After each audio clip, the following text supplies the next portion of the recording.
Hello everyone. दोस्तों आज के इस वीडियो के अंदर हम किसी स्फीयर के कारण इलेक्ट्रिक फील्ड फाइंड करना सीखेंगे। दोस्तों स्फीयर हमारे पास में तीन तरह के हो सकते हैं। एक तो हमारा सॉलिड स्फीयर हो सकता है, सेकंड हमारा हो सकता है खोखला गोला यानी कि होलो स्फीयर हो सकता है, एंड थर्ड हमें दिया जा सकता है कोई भी एक स्फेरिकल सेल दिया जा सकता है।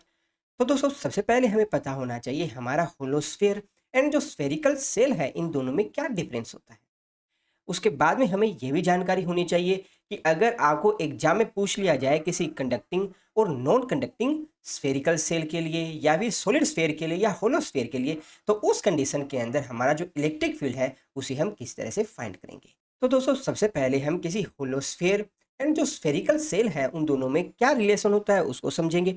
उसके बाद में हम देखेंगे कि अगर हमारा स्फीयर है वो कंडक्टिंग है या नॉन कंडक्टिंग है, तो उस कंडीशन में हमारा जो इलेक्ट्रिक फील्ड है वो हमें किस तरह से फाइंड करना है। दोस्तों यहाँ हमें तीन स्फीयर दिए गए हैं। इन तीनों स्फीयर को देखकर हमें बताना है कि कौन सा स्फीयर हमारा होलो स्फीयर है एंड कौन सा स्फेरिकल सेल है।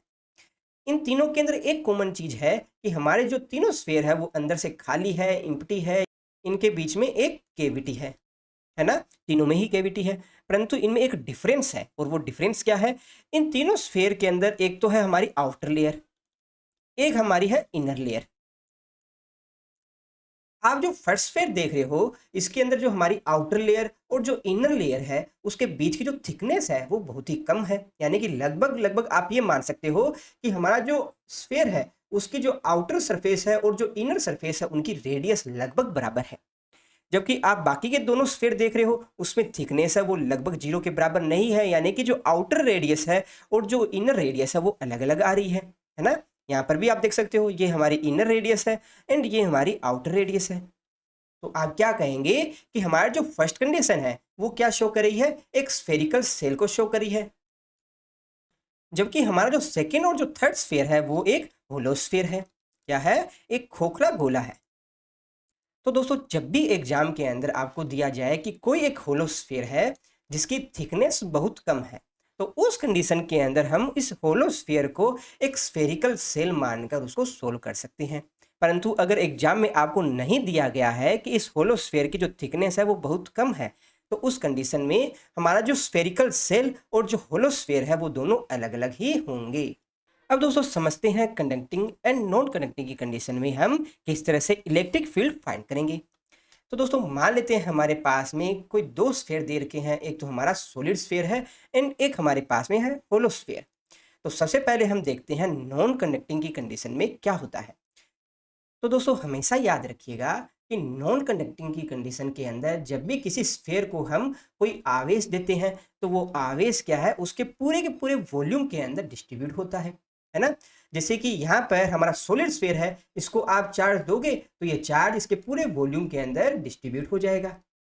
और अगर हम बात करें होलोस्फीयर के लिए या स्फेरिकल सेल के लिए, तो इसको जब हम चार्ज देंगे तो ये हमारी इनर लेयर और आउटर लेयर के बीच का जो ये वॉल्यूम है उसके अंदर डिस्ट्रीब्यूट हो जाएगा। तो दोस्तों एक क्वेश्चन आपके दिमाग में आ सकता है कि यहाँ हमारे द्वारा जो दिया जाने वाला चार्ज है क्या इस सॉलिड स्फीयर के ऊपर या इस स्फेरिकल सेल के ऊपर इक्वली या यूनिफॉर्मली डिस्ट्रीब्यूट होगा। तो देखिए जब तक क्वेश्चन में आपको दिया नहीं जाए कि यहाँ पर चार्ज है वो यूनिफॉर्मली डिस्ट्रीब्यूटेड है, तब तक हम यूनिफॉर्मली नहीं मानेंगे। क्योंकि हमारा जो नॉन कंडक्टिंग की एक प्रॉपर्टी होती है कि अगर यहाँ पर किसी एक हिस्से के ऊपर अगर आपने चार्ज ज़्यादा दे दिया है तो वो वहीं रहेगा, किसी एक हिस्से के ऊपर अगर आपने चार्ज नहीं दिया है तो वहाँ पर चार्ज नहीं आएगा। क्योंकि इसमें क्या है कि खुद से आवेश है एक जगह से दूसरी जगह पर तो जाएगा नहीं। जिस हिस्से पर आप ज़्यादा चार्ज दोगे वहाँ पर ज़्यादा चार्ज रहेगा, जिस हिस्से पर आप कम चार्ज देंगे उस हिस्से पर कम चार्ज रहेगा। इसी कारण से हमारा जो नॉन कंडक्टिंग जो स्फेरिकल सेल होता है उसके अंदर जो इलेक्ट्रिक फील्ड है वो इक्वल टू जीरो भी हो सकता है और does not equal to zero हो सकता है। ऐसा क्यों?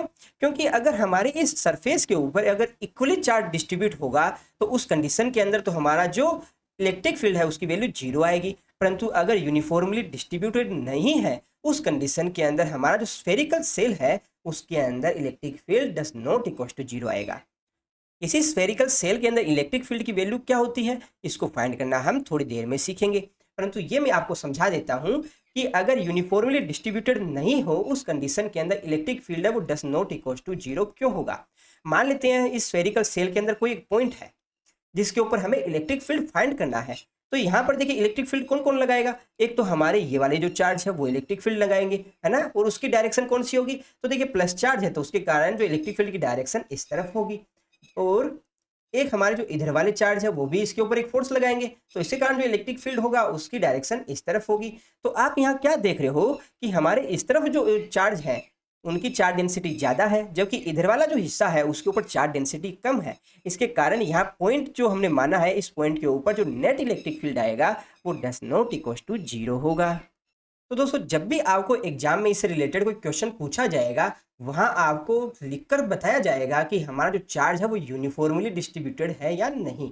हमारे सिलेबस में ज़्यादातर जितने भी क्वेश्चन है उसमें हमने यूनिफॉर्मली डिस्ट्रीब्यूटेड चार्ज माना है। अब दोस्तों जरा समझते हैं conducting hollow and solid sphere की कंडीशन में क्या होता है। तो हमेशा कंडक्टर की एक प्रॉपर्टी याद रखिएगा कि किसी भी कंडक्टर को जब भी हम कोई भी चार्ज देते हैं तो वो चार्ज हमेशा उसकी आउटर सरफेस के ऊपर आ जाता है, यानी कि जो चार्ज है वो हमेशा उसकी आउटर सरफेस पर डिस्ट्रीब्यूट होगा, एंड जो चार्ज है वो यूनिफॉर्मली डिस्ट्रीब्यूटेड होगा। ऐसा क्यों? क्योंकि देखिए हमारा जो ये मटेरियल है वो एक कंडक्टर है, यानी कि आवेश है वो हमारा एक जगह से दूसरी जगह पर मूव कर सकता है। तो हमारा जो चार्ज है वो इस तरह से मूव करके खुद को इस तरह से रिप्लेस करेगा ताकि एक चार्ज के कारण जो दूसरे चार्ज पे जो लगने वाला जो फोर्स है वो सबसे कम रहे।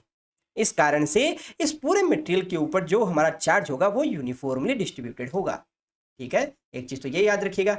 एंड चाहे हमारा सॉलिड मटेरियल हो, चाहे हमारा होलो या स्फेरिकल सेल हो, जब भी इसको आप कोई भी चार्ज दोगे वो हमेशा इसकी आउटर सरफेस के ऊपर ही आएगा। ठीक है, ये हमारा एक सॉलिड स्फीयर है जो कि कंडक्टर है, तो इसको जो दिया गया जितना भी चार्ज है ये इसकी बाहर की सरफेस पर आ जाएगा, यानी कि हमारा जो चार्ज है वो सॉलिड एंड जो अपना होलो स्फीयर है दोनों के लिए यूनिफॉर्मली डिस्ट्रीब्यूटेड होगा।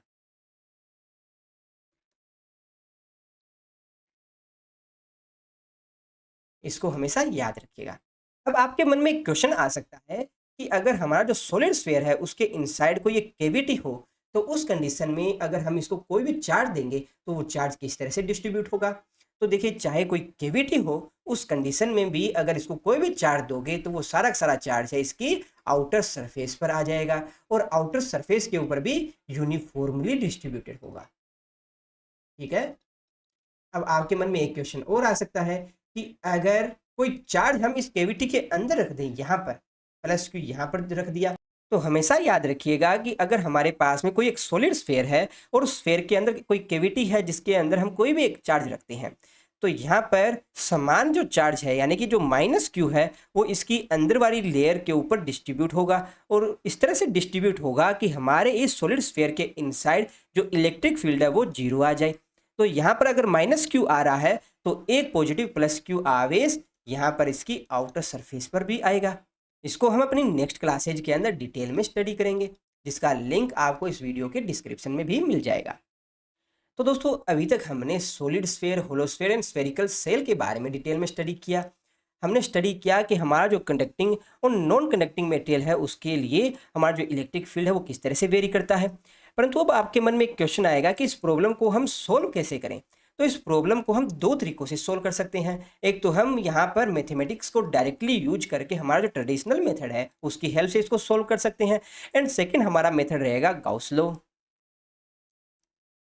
गाउस लॉ की हेल्प से आप इस प्रॉब्लम को बहुत ही आसानी के साथ सोल्व कर सकते हो, परंतु हमें दोनों ही मेथड आने चाहिए। तो हम वन बाय वन इन दोनों मेथड्स को ही सीखेंगे। तो दोस्तों इन सभी टॉपिक से रिलेटेड हमने अलग से वीडियो बना रखी है, जिनके लिंक आपको इस वीडियो के डिस्क्रिप्शन में मिल जाएंगे, जहां पर जाकर आप इन सभी को देख सकते हो।